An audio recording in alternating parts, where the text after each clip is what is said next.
নমস্কার বন্ধুরা, academy YouTube চ্যানেলে সকলকে স্বাগত জানাই। আজকে আমরা একটা গুরুত্বপূর্ণ বিষয় নিয়ে আলোচনা করব। হ্যাঁ বন্ধুরা, আধার কার্ড আইনসম্মত স্বীকৃতি নথি।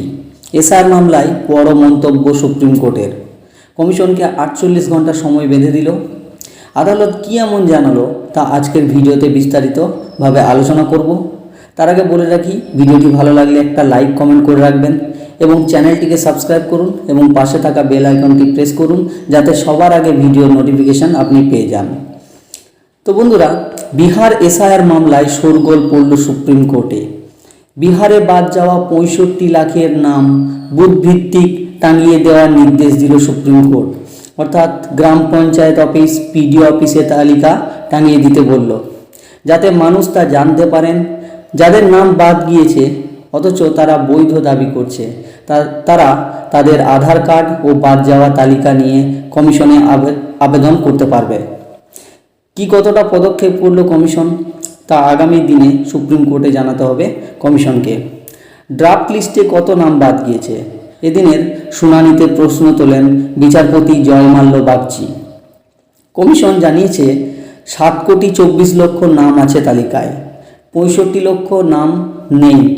22 লাখ মৃত ভোটার, 6,24,00,000 ভোটারকে কোনো নথি দেখাতে হবে না। বিচারপতি সূর্যকান্ত বলেন, ধরুন আদালত ধরে নিচ্ছে ইলেকশন কমিশনের ক্ষমতা আছে এসআইআর করার।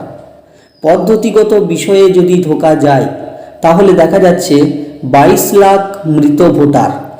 মামলাকারীরা গুরুতর অভিযোগ তুলেছেন, কে মৃত আর কে জীবিত।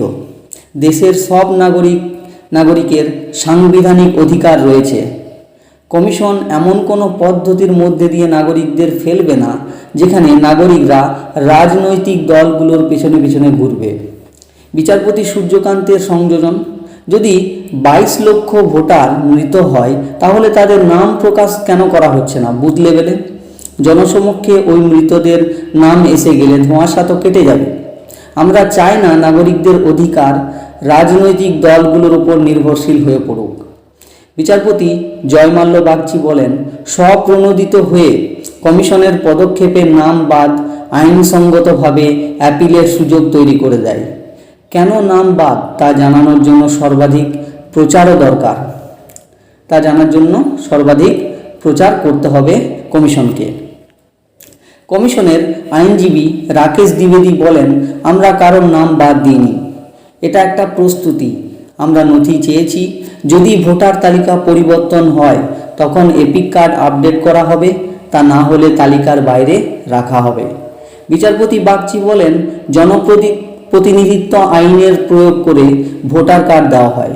কমিশন এদিন জানায়, যদি কেউ মৃত না হয় তারা এগিয়ে এসে কমিশনকে জানান।